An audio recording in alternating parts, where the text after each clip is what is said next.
Okay, dear students, നമുക്ക് next ക്ലാസ്സിലേക്ക് എല്ലാ സ്റ്റുഡൻസിനെയും ഞാൻ സ്വാഗതം ചെയ്യുകയാണ്. അപ്പോൾ കഴിഞ്ഞ ക്ലാസ്സിൽ നമ്മൾ കൂളോംസിലായും അതായത് ഇലക്ട്രോസ്റ്റാറ്റിക്സ് എന്ന് പറയുന്ന ഫസ്റ്റ് ചാപ്റ്ററിലെ ഏറ്റവും മെയിൻ ആയിട്ട് വരുന്ന ഫസ്റ്റ് ടോപ്പിക് രണ്ട് ചാർജുകൾ തമ്മിലുള്ള ഇന്ററാക്ഷൻ്റെ മാഗ്നിറ്റ്യൂഡിനെ കുറിച്ച് that magnitude is called electrostatic force that force is given by എന്താണ് കൂളോംസ് ലോ. ആ കൂളോംസ് ലോയുടെ മാത്തമെറ്റിക്കൽ ഇക്വേഷൻ്റെ ഡെറിവേഷനാണ് നമ്മൾ നടത്തിക്കൊണ്ടിരുന്നത്. അപ്പം ഒന്ന് ജസ്റ്റ് ഒന്ന് പരിചയപ്പെട്ടിട്ട് നമ്മൾ ടോപ്പ് പോവാം. അക്കോർഡിംഗ് ടു കൂളോംസ് ലോ എന്തായിരുന്നു? F equal to electrostatic force between two point charges F equal to K into Q1 Q2 by R square. അതിൽ എയർ ആണ് മീഡിയം എങ്കിൽ നമ്മൾ പറഞ്ഞു കെ ഈക്വൽ ടു 1/4πε0.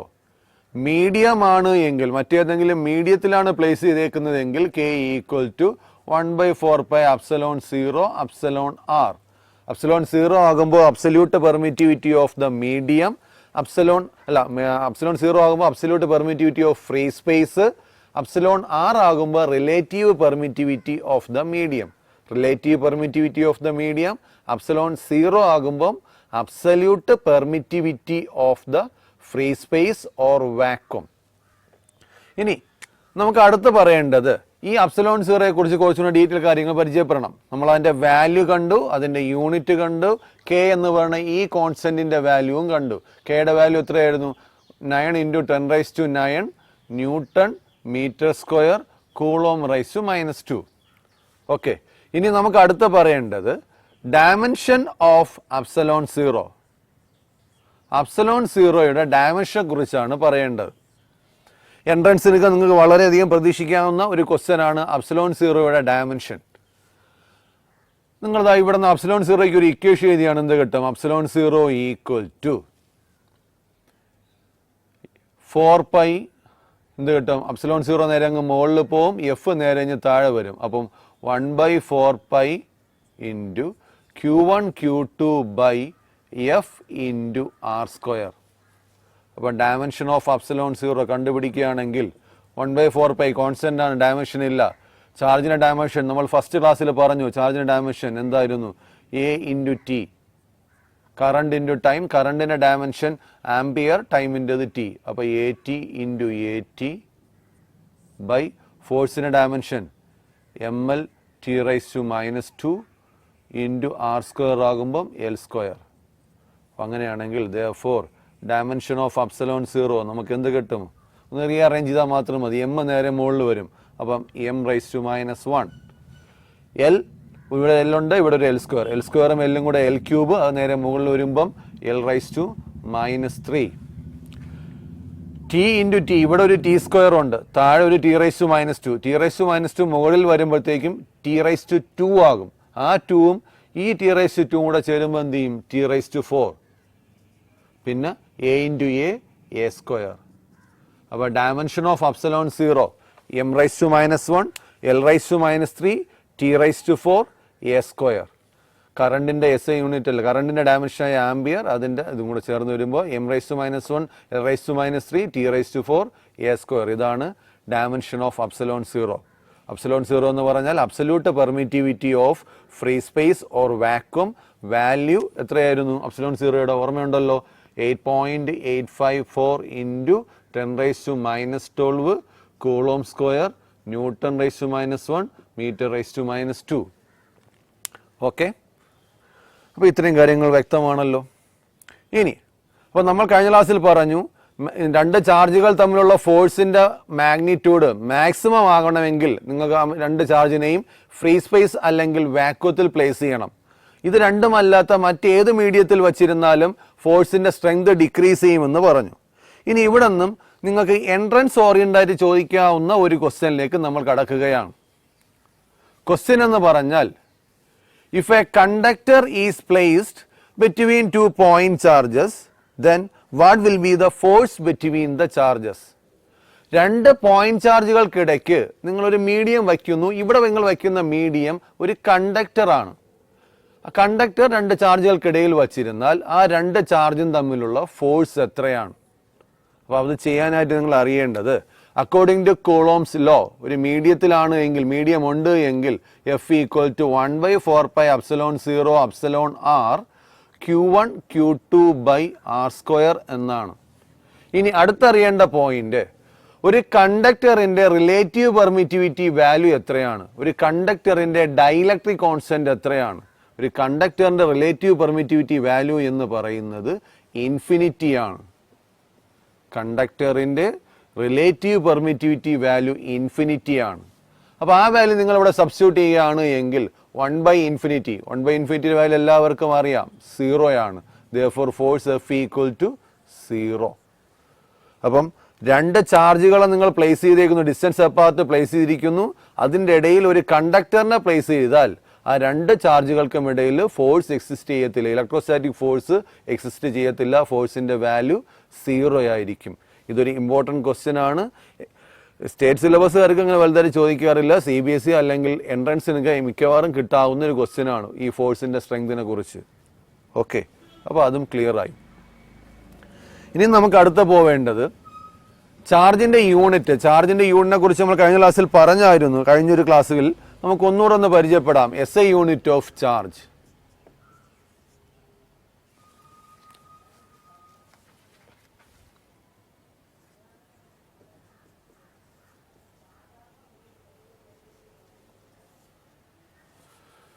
ചാർജിന്റെ SI യൂണിറ്റ് എന്ന് പറയുന്നത് നമ്മൾ ഈ എന്താണ് ചാർജുകൾ തമ്മിലുള്ള ഫോഴ്സ് കണ്ടുപിടിച്ച കൂളോം എന്ന സയന്റിസ്റ്റിനോടുള്ള ബഹുമാനാർത്ഥം എന്താണ് ചാർജിന്റെ SI യൂണിറ്റ് കൊടുത്തേക്കുന്ന കൂളോംബ് ആണ്.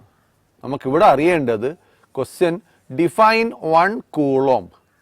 1 കൂളോംബ് എന്ന് പറഞ്ഞ യൂണിറ്റിനെ ഒന്ന് ഡിഫൈൻ ചെയ്യുക. യൂണിറ്റ് ഡിഫൈൻ ചെയ്യാൻ നിങ്ങൾ കഴിഞ്ഞ വർഷമേ പലയിടത്തും പഠിച്ചതാണ്. അവിടെ പഠിപ്പിച്ച സമയത്ത് ഞാൻ പലയിടത്തും പറഞ്ഞിട്ടുണ്ട്, ഏതെങ്കിലും ഒരു ഫിസിക്കൽ ക്വാണ്ടിറ്റിയുടെ യൂണിറ്റ് ഡിഫൈൻ ചെയ്യാൻ പറഞ്ഞാൽ അതിൻ്റെ മെത്തേഡ് എങ്ങനെയാണ്, ഒരു യൂണിറ്റ് ഡിഫൈൻ ചെയ്യാനുള്ള മെത്തേഡ് എന്താണ്, ഒറ്റ കാര്യം മാത്രം അറിഞ്ഞാൽ മതി. ആ യൂണിറ്റ് ഏത് ഫിസിക്കൽ ക്വാണ്ടിറ്റിയുടെ ആണ്, ആ ഫിസിക്കൽ ക്വാണ്ടിറ്റി ഉൾപ്പെട്ട് വരുന്ന ഏതെങ്കിലും ഒരു ഇക്വേഷൻ എടുക്കുക. നിങ്ങൾ കൂളോംബ് ഡിഫൈൻ ചെയ്യാൻ വേണ്ടി കറണ്ടിന്റെ ഇക്വേഷൻ എടുക്കാം, അല്ലെങ്കിൽ ഇവിടെ കൂളോംസ് ലായുടെ ഇക്വേഷൻ എടുക്കാം. അപ്പം നമ്മളിവിടെ പഠിക്കുന്ന ടോപ്പിക്ക് കൂളോംസ് ലാ ആയതുകൊണ്ട് അതുമായി കണക്ട് ചെയ്ത് വരുന്ന ഇക്വേഷൻ എടുക്കുകയാണ്. ഓക്കെ, അപ്പോൾ കൂളോം എന്ന് പറഞ്ഞാൽ ചാർജിന്റെ യൂണിറ്റ് ആണ്. അപ്പം കൂളോംസ് ലാ അനുസരിച്ചുള്ള ഇക്വേഷൻ F equal to 1/4πε0. 1/4πε0 ആ വാല്യൂ അങ്ങ് സബ്സ്റ്റിറ്റ്യൂട്ട് ചെയ്യാം. F equal to 9 × 10⁹ Q1 Q2 by R square. അപ്പോൾ ഇവിടെ ചാർജ് ഉണ്ട്, അതിന്റെ യൂണിറ്റ് കൂളോം ഈ ഇക്വേഷനകത്ത് വരും. അപ്പോൾ ഇതുപോലെ കൂളോം ഏതിന്റെ യൂണിറ്റ് ആണോ, ചാർജ് ആണ്, ആ ചാർജ് ഉൾപ്പെട്ട് വരുന്ന ഏതെങ്കിലും ഒരു ഇക്വേഷൻ മതി. ആ ഇക്വേഷൻ നിങ്ങൾ എടുത്തിട്ട് അതിൽ വേരിയബിൾസിന്റെ വാല്യൂ മൊത്തം 1 ആക്കുക, യൂണിറ്റ് ആക്കുക. കോൺസ്റ്റന്റുകൾ ഇതുപോലെയൊക്കെ കോൺസ്റ്റന്റുകൾ ഉണ്ടെങ്കിൽ അതിന്റെ വാല്യൂ സബ്സ്റ്റിറ്റ്യൂട്ട് ചെയ്യുക. എന്നിട്ട് ഇക്വേഷൻ എന്ത് ചേഞ്ച് ഉണ്ടാകുന്നോ ആ ചേഞ്ചിനനുസരിച്ച് ഡിഫൈൻ ചെയ്യുക. ഇതാണ് ചെയ്യേണ്ടത്. അപ്പം ഇവിടെ നമ്മൾ കൂളോംസ് ലായുടെ ഇക്വേഷൻ എടുത്ത് ഇവിടെ ഇതിനകത്ത് എല്ലാ വേരിയബിളും ഉണ്ട്. അപ്പം ഞാൻ അസ്യൂം ചെയ്യുന്നു if Q1 equal to Q2 equal to 1 coulomb and distance R equal to 1 meter, then force between the charges എത്ര കിട്ടും? F equal to 9 × 10⁹ ന്യൂട്ടൺ എന്ന് കിട്ടും. അപ്പോൾ ഈ കാര്യങ്ങൾ വെച്ചുകൊണ്ട് നമുക്കിവിടെ ഡിഫൈൻ ചെയ്യാൻ പറ്റും. അപ്പോൾ എങ്ങനെ കൂളോംബിനെ ഡിഫൈൻ ചെയ്യാം? കൂളോംബിന്റെ definition, coulomb is that charge that when placed at a distance of 1 meter, when placed at a distance of 1 meter from a similar charge of same magnitude in vacuum, experiences a electrostatic force of repulsion of 9 × 10⁹ Newton. എന്താണ് coulomb? നോക്കാം. Coulomb എന്ന് പറയുന്നത് ഒരു ചാർജാണ്. എങ്ങനെ? അതുപോലെയുള്ള മറ്റൊരു ചാർജിൽ നിന്ന്, അതുപോലെയുള്ളതെന്ന് വെച്ചാൽ സെയിം സൈന് സെയിം മാഗ്നിറ്റ്യൂഡ്, ഒരേ ചിഹ്നമായിരിക്കണം, അതേ മാഗ്നിറ്റ്യൂഡുമായിരിക്കണം. അതുപോലെയുള്ള ഒരു ചാർജിൽ നിന്നും 1 മീറ്റർ അകലത്തിൽ കൊണ്ട് നിങ്ങൾ വയ്ക്കുമ്പോൾ, വയ്ക്കേണ്ടത് എവിടെയാണ്? എയർ അല്ലെങ്കിൽ വാക്വത്തിൽ, അവിടെ നിങ്ങൾ കൊണ്ട് വയ്ക്കുമ്പോൾ നിങ്ങൾക്ക് ആ ചാർജുകൾ തമ്മിൽ 9 × 10⁹ ന്യൂട്ടൺ ഫോഴ്സ് റിപ്പൽഷൻ കിട്ടുന്നുണ്ട് എങ്കിൽ നിങ്ങൾ കൊണ്ടുവച്ച ചാർജ് എത്രയാണ്? 1 കൂളോം ചാർജാണ്. അപ്പോൾ 1 coulomb is the charge that when placed at a distance of 1 meter from a similar charge of same magnitude in vacuum experiences an electrostatic force of repulsion of magnitude 9 into 10 raised to 9 Newton. 1 coulomb is the charge that when placed 1 meter apart from a similar charge of same magnitude in vacuum experiences an electrostatic repulsion of 9 into 10 raised to 9 Newton. ഇതാണ് കൂളോംബിൻ്റെ definition. നമ്മൾ ഈ ടോപ്പിക്കുമായി connect ചെയ്ത് പറയുമ്പോൾ നിങ്ങൾക്ക് എക്സാമിന് ചോദിക്കുകയാണെങ്കിൽ ഇപ്പോൾ ഏതെങ്കിലും ഒരു ഇക്വേഷൻ എടുത്ത് ഇതേ കണക്ക് അതിൻ്റെ ചേഞ്ചസ് അനുസരിച്ച് പറഞ്ഞാൽ മതി. ഇത് തന്നെ എക്സാക്റ്റ് ഇത് തന്നെ വേണം നിർബന്ധമില്ല.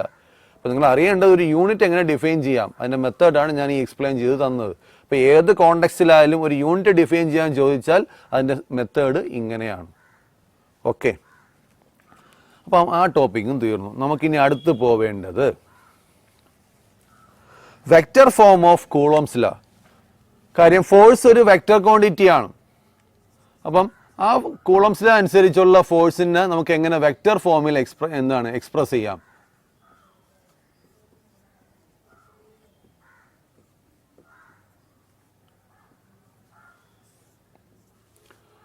അപ്പോൾ നമ്മൾ ഇക്വേഷൻ എന്തായിരുന്നു? According to Coulomb's law F equal to K കൊടുത്താൽ മതി, K into Q1 Q2 by R square. ഇതായിരുന്നു ഇലക്ട്രോസ്റ്റാറ്റിക് ഫോഴ്സിൻ്റെ മാഗ്നിറ്റ്യൂഡ്. രണ്ട് ചാർജുകൾ തമ്മിലുള്ള Q1 Q2 ചാർജുകൾ ആർ ഡിസ്റ്റൻസ് അകലത്തിൽ വച്ചിരുന്നാൽ അവർ തമ്മിൽ വരുന്ന ഫോഴ്സ് ഓഫ് അട്രാക്ഷൻ അല്ലെങ്കിൽ റിപ്പൽഷൻ്റെ മാഗ്നിറ്റ്യൂഡാണ് F equal to K into Q1 Q2 by R square. ഇനി നമുക്ക് ഈ ഫോഴ്സ് ഒരു വെക്റ്റർ ക്വാണ്ടിറ്റി ആയതുകൊണ്ട് നമുക്കിതിനെ എങ്ങനെ വെക്റ്റർ ഫോമിൽ എക്സ്പ്രസ് ചെയ്യാം? ഞാൻ രണ്ട് ചാർജ് ജസ്റ്റ് ഫിഗർ വരയ്ക്കുകയാണ്. രണ്ട് ചാർജിനെ എടുത്തുകൊണ്ട് ഫിഗർ കാണിക്കുകയാണ്. Q1 എന്ന ഫസ്റ്റ് ചാർജ്, Q2 എന്ന സെക്കൻഡ് ചാർജ്. ഓക്കെ, അപ്പോൾ അതിൽ Q1 എന്ന first charge, the force exerted by Q1 on Q2. Q1 എന്ന ഒന്നാമത്തെ ചാർജ് Q2 എന്ന രണ്ടാമത്തെ ചാർജിലോട്ട് കൊടുത്ത ഫോഴ്സ്. ഓക്കെ, Q1 Q2ലോട്ട് കൊടുത്ത ഫോഴ്സിന് നമ്മൾ റെപ്രസെന്റ് ചെയ്യുന്ന രീതി. ഇത് രണ്ട്, ഫോർ എക്സാമ്പിൾ ഇത് രണ്ടും ഇപ്പോൾ പോസിറ്റീവ് ആണെന്ന് ഇരിക്കട്ടെ. Q1 പോസിറ്റീവാണ്, Q2 പോസിറ്റീവാണ്. അങ്ങനെയാണെങ്കിൽ Q1 Q2 എന്ത് ചെയ്യും? റിപ്പൽ ചെയ്യും. റിപ്പൽ ചെയ്യുമ്പോൾ ഇതേ സ്ട്രൈറ്റ് ലൈനിൽ അങ്ങോട്ട്. അപ്പോൾ ആ ഫോഴ്സിന് ഡയറക്ഷൻ ഇങ്ങനെയാണ്. നമ്മൾ അതിൻ്റെ റെപ്രസെൻറ്റേഷൻ ഇങ്ങനെയാണ് കാണിക്കുന്നത്. ഇതിനെ F21 എന്ന് വായിച്ചാൽ F21, the force on second charge by first charge, the force on Q2 by Q1, അല്ലെങ്കിൽ the force experienced by Q2 from Q1. Q2 Q1ൽ നിന്നും എക്സ്പീരിയൻസ് ചെയ്ത ഫോഴ്സ് F21. ഇനി അതുപോലെ Q1ഉം Q2ഉം തമ്മിലുള്ള ഈ ഡിസ്റ്റൻസ് ഓഫ് സെപ്പറേഷൻ, അപ്പോൾ ഈ ഫിഗർ അനുസരിച്ച് Q1ൽ നിന്ന് Q2ലേക്കുള്ള ഡിസ്റ്റൻസും തിരിച്ച് Q2ൽ നിന്ന് Q1ലേക്കുള്ള ഡിസ്റ്റൻസും ഈക്വൽ ആണ്. അതിൽ നമ്മളിപ്പം Q2 എക്സ്പീരിയൻസ് ചെയ്ത ഫോഴ്സിനെ കുറിച്ച് പറയുമ്പോൾ ഈ ഡിസ്റ്റൻസിനെ നമുക്കിത് ഇങ്ങനെ മാർക്ക് ചെയ്യാം, R21, distance of second charge from first charge R21. Okay, അങ്ങനെയാണെങ്കിൽ ഈ F21 എന്ന ഫോഴ്സിനെ കുറിച്ച് ഞാൻ എഴുതുകയാണ്. ആദ്യം F21ൻ്റെ മാഗ്നിറ്റ്യൂഡ് എഴുതാം. F21 ഈക്വൽ ടു എന്ത് കിട്ടും? K into Q1 Q2 by R21 square. ആ ഡിസ്റ്റൻസിനെ R21 എന്ന് വിളിച്ച് ഫോഴ്സിനെ F21 എന്ന് വിളിച്ചുകൊണ്ട് നമ്മൾ അതനുസരിച്ച് ഇക്വേഷൻ എഴുതി. ഇത് അതിൻ്റെ മാഗ്നിറ്റ്യൂഡ് മാത്രമാണ്. ഇനി ഇതിനെ വെക്റ്റർ ഫോമിൽ എക്സ്പ്രസ് ചെയ്താൽ എങ്ങനെ എഴുതാം? നിങ്ങൾ കഴിഞ്ഞ വർഷം മോഷൻ ഇൻ എ പ്ലെയിൻ എന്ന ചാപ്റ്ററിൽ വെക്റ്റർ പഠിച്ച സമയത്ത് നമുക്കൊരു വെക്റ്ററിനെ എങ്ങനെ എക്സ്പ്രസ് ചെയ്യാമെന്ന് പഠിച്ചു. ഒരു വെക്റ്റർ ക്വാണ്ടിറ്റി ഉണ്ട്, അതിൻ്റെ മാഗ്നിറ്റ്യൂഡ് ഉണ്ട് എങ്കിൽ, ഇപ്പോൾ എ എന്നൊരു വെക്റ്റർ ക്വാണ്ടിറ്റി ആണ്, അതിൻ്റെ മാഗ്നിറ്റ്യൂഡാണ് എ.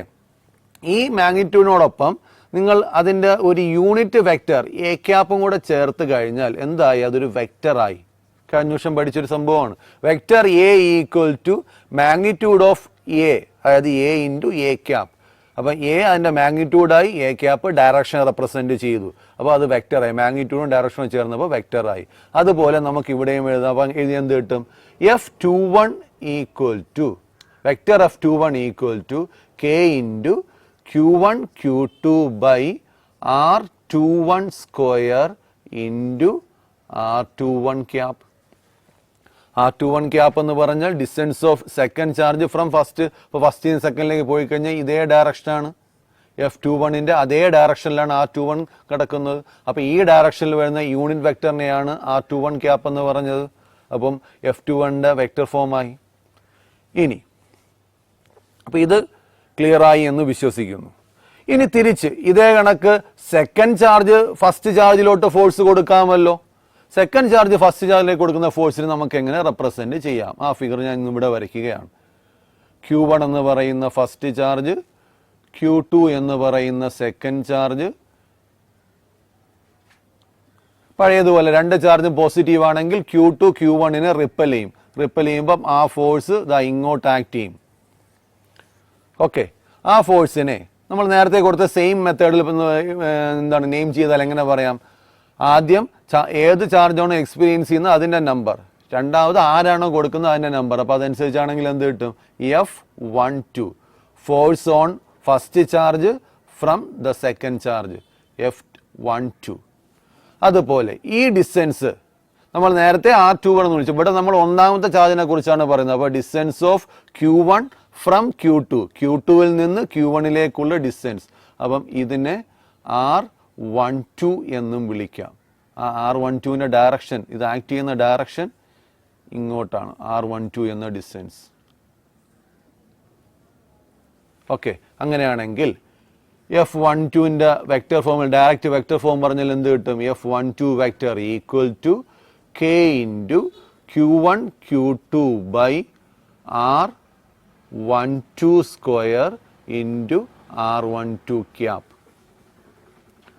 ഓക്കെ, അപ്പോൾ നമ്മളിവിടെ നോക്കുകയാണെങ്കിൽ R21 എന്ന് പറയുന്ന യൂണിറ്റ് വെക്റ്ററിൻ്റെ അല്ലെങ്കിൽ R21ൻ്റെ മാഗ്നിറ്റ്യൂഡും R12ൻ്റെ മാഗ്നിറ്റ്യൂഡും രണ്ടിൻ്റെയും മോഡുലസ് വാല്യൂകൾ ഈക്വൽ ആണ്.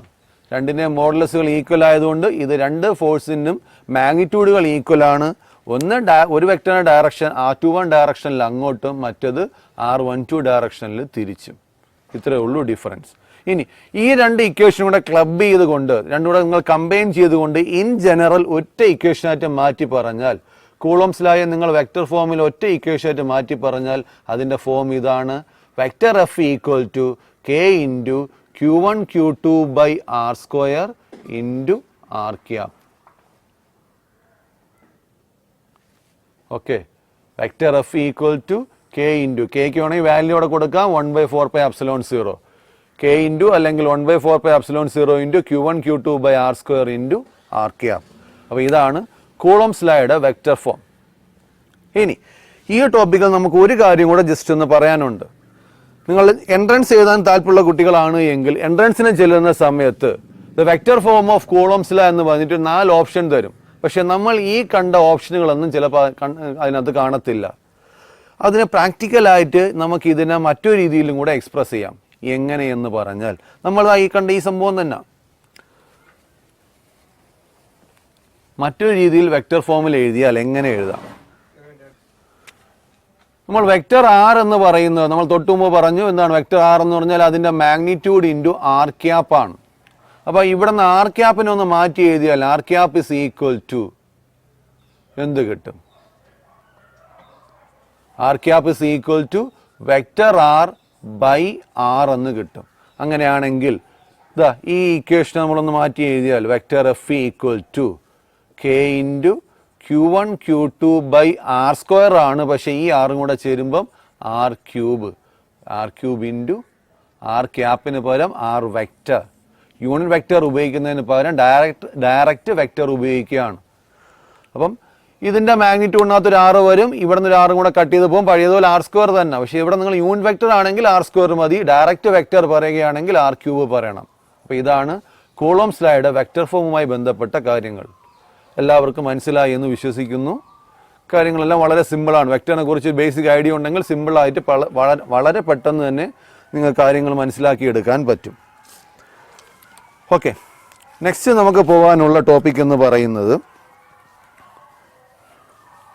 Comparison between gravitational force and electrostatic force. ഞാൻ കൂളോംസ് ലാ കഴിഞ്ഞ ക്ലാസ്സിൽ പഠിപ്പിച്ച സമയത്തെ പറഞ്ഞു. കൂളോംസ് ലാ എന്ന് പറയുന്നത് നിങ്ങൾ കഴിഞ്ഞ വർഷം പഠിച്ച ഗ്രാവിറ്റേഷണൽ ലോയുടെ സെയിം ഫോം ആണെന്ന് പറഞ്ഞു. അപ്പം അതുകൊണ്ട് ഇലക്ട്രോസ്റ്റാറ്റിക് ഫോഴ്സും ഗ്രാവിറ്റേഷണൽ ഫോഴ്സും തമ്മിൽ കുറച്ച് കമ്പാരിസൺ, കുറച്ച് സിമിലാരിറ്റിയും ഉണ്ട്, ഡിസിമിലാരിറ്റിയും ഉണ്ട്. അപ്പം ഇത് രണ്ടും തമ്മിലുള്ള കമ്പാരിസൺ ആണ് നമുക്ക് അടുത്ത് പറയാനുള്ള ടോപ്പിക്. കമ്പാരിസൺ ബിറ്റ്വീൻ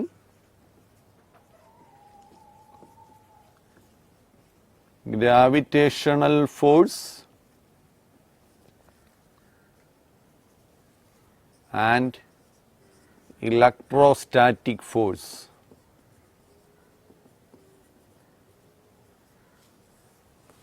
Okay, അതിൽ first one points of similarity പറയുകയാണെങ്കിൽ രണ്ടും തമ്മിൽ സിമിലർ ആയിട്ട് നമുക്ക് എന്ത് പറയാം? സിമിലർ ആയിട്ട് പറയാൻ പറ്റുന്ന കാര്യം first one, both forces R central forces. രണ്ട് ഫോഴ്സുകളും central ഫോഴ്സുകളാണ്.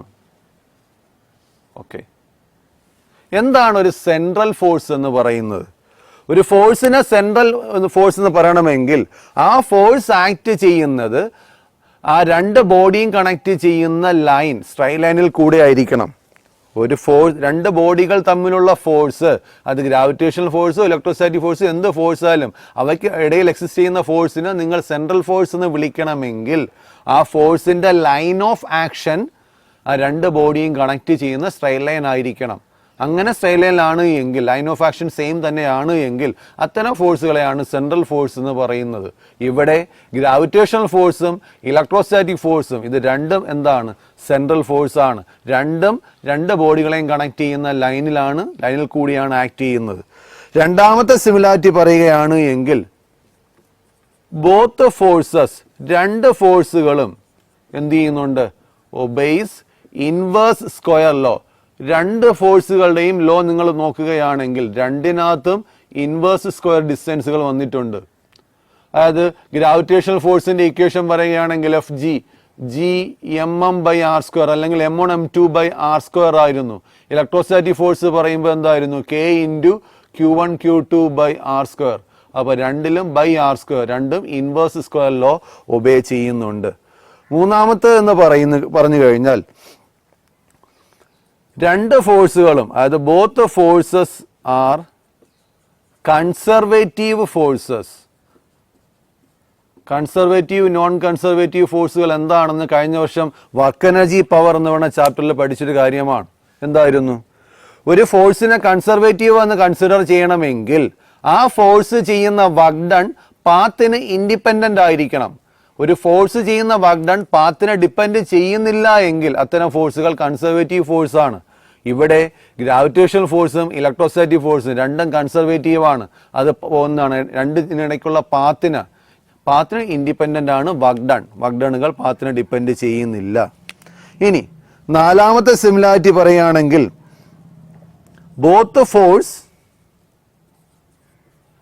Both forces can operate even in vacuum. Medium ഇല്ല എങ്കിൽ കൂടി എന്ത് ചെയ്യാം? രണ്ട് ഫോഴ്സുകളും നമുക്ക് ഓപ്പറേറ്റ് ചെയ്യാൻ പറ്റും. ഇപ്പം ഗ്രാവിറ്റേഷണൽ ഫോഴ്സ് ആയാലും ഇലക്ട്രോസ്റ്റാറ്റിക് ഫോഴ്സ് ആയാലും എന്താണ്, ഇൻ ഇഫക്റ്റ് കിട്ടണമെങ്കിൽ രണ്ട് ബോഡികൾക്കും ഇടയിൽ ഒരു മീഡിയം ആവശ്യമാണ് എന്നൊരു നിബന്ധനയില്ല. മീഡിയം ഉണ്ടെങ്കിലും ഇല്ലെങ്കിലും ഈ രണ്ട് ഫോഴ്സുകളുടെയും ആപ്ലിക്കേഷൻ അവിടെ കിട്ടും നമുക്ക്. അപ്പോൾ ഈ നാലെണ്ണമാണ് പോയിന്റ്സ് ഓഫ് സിമിലാരിറ്റി. ഗ്രാവിറ്റേഷണൽ ഫോഴ്സും ഇലക്ട്രോസ്റ്റാറ്റിക് ഫോഴ്സും സെൻട്രൽ ഫോഴ്സുകളാണ്. ഇത് രണ്ടും ഇൻവേഴ്സ് സ്ക്വയർ ലോ ഒബേ ചെയ്യുന്നുണ്ട്. ഇത് രണ്ടും കൺസർവേറ്റീവ് ഫോഴ്സസ് ആണ്. പിന്നെ മീഡിയം ആവശ്യമില്ല. മീഡിയം ഉണ്ടെങ്കിലും എന്താണ്, ഫ്രീ സ്പേസ് ആയാലും ഈ ഫോഴ്സുകൾ ആപ്ലിക്കബിൾ ആണ്. ഓക്കെ, അപ്പോൾ 4 സിമിലാരിറ്റി പോയിന്റുകൾ ക്ലിയർ ആയെന്ന് തോന്നുന്നു. ഇനി അടുത്ത് പറയേണ്ടത് പോയിന്റ്സ് ഓഫ് ഡിസിമിലാരിറ്റി. ഇവ തമ്മിലുള്ള ഡിഫറൻസുകൾ എന്തൊക്കെയാണ്?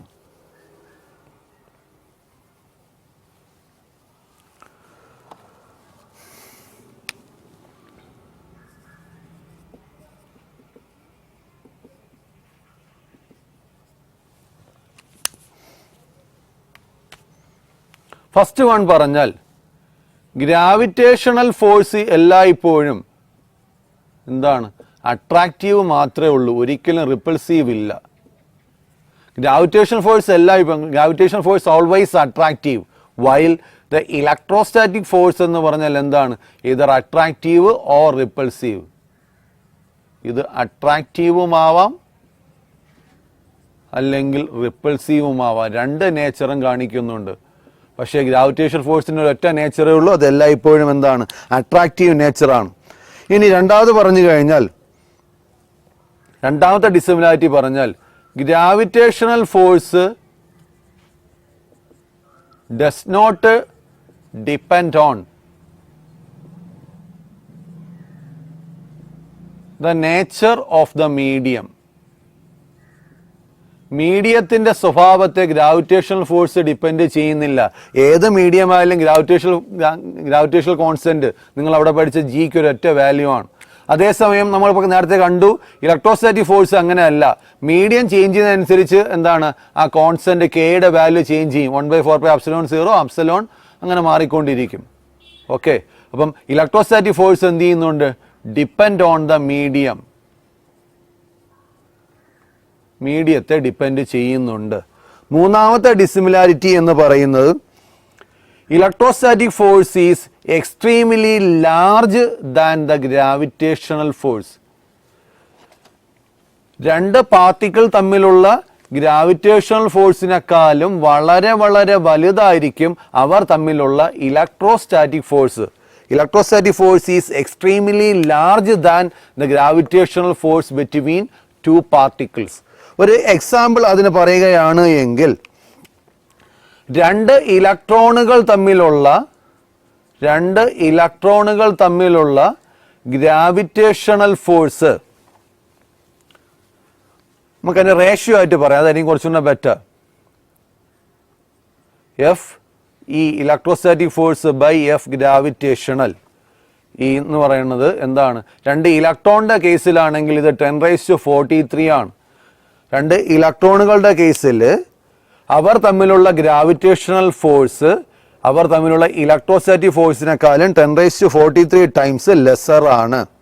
ഇനി രണ്ട് പ്രോട്ടോൺ, ഇത് എന്താണ്? 2 ഇലക്ട്രോൺസിൻ്റെ കേസിൽ, രണ്ട് പ്രോട്ടോണുകളുടെ കേസിലാണ് എങ്കിൽ, പ്രോട്ടോൺസിൻ്റെ കേസിലാണ് എങ്കിൽ ഇതിൻ്റെ റേഷ്യോ എന്ന് പറയുന്നത് 10⁻36 ആണ്. ഇനി ഒരു പ്രോട്ടോണും ഒരു ഇലക്ട്രോണിൻ്റെയും കേസിലാണ് എങ്കിൽ, ഇത് പ്രോട്ടോൺ ഇലക്ട്രോൺ പെയറിൻ്റെ കേസിലാണെങ്കിൽ ഈ വാല്യൂ 10⁻39 ആണ്. അപ്പം ഇലക്ട്രോസ്റ്റാറ്റിക് ഫോഴ്സ് എപ്പോഴും ഗ്രാവിറ്റേഷണൽ ഫോഴ്സിനേക്കാളും വളരെ വളരെ വലുതാണ്. അതിനൊരു എക്സാമ്പിൾ നമ്മൾ പറഞ്ഞത്, in the case of two electrons, the ratio of electrostatic force between two electrons to the gravitational force between two electrons is almost 10⁻43 times. Two protons ആണെങ്കിൽ 10⁻36. In the case of a proton and an electron proton പെയറിൻ്റെ കേസിലാണെങ്കിൽ ആ value 10⁻39 ആണ്. അപ്പം ഇത്രയും കാര്യങ്ങളാണ് നമുക്ക് coulombs ഫോഴ്സുമായി ബന്ധപ്പെട്ട് പറയേണ്ടത്. ഇനി നമുക്കതിൻ്റെ കുറച്ച് പ്രോബ്ലം കാര്യങ്ങൾ ചെയ്യണം. പ്രോബ്ലം ക്വസ്റ്റ്യൻസ് ഞാൻ നിങ്ങൾക്ക് ഇവിടെ തരുന്നതായിരിക്കും. നിങ്ങൾ അത് വീട്ടിൽ പോയി ചെയ്ത് നോക്കുക. വീഡിയോ പൗസ് ചെയ്ത് വെച്ചിട്ട് ആ ക്വസ്റ്റ്യൻ പേപ്പറിലോ നോട്ടിലോ എഴുതിയെടുത്തിട്ട് you try to answer it, you try to solve it. അത് സോൾവ് ചെയ്യാൻ ശ്രമിക്കുക. പറ്റുന്നില്ല, ഏതെങ്കിലും ക്വസ്റ്റ്യനിൽ ഡൗട്ട് ഉണ്ടെങ്കിൽ നമ്മൾ അല്ലാതെ ചോദിച്ചു കഴിഞ്ഞാൽ നമുക്ക് അതിൻ്റെ ആൻസറുകൾ എക്സ്പ്ലെയിൻ ചെയ്യാം. ഓക്കെ, ക്വസ്റ്റ്യൻസ് ഇതിൻ്റെ ലാസ്റ്റിൽ തരാം.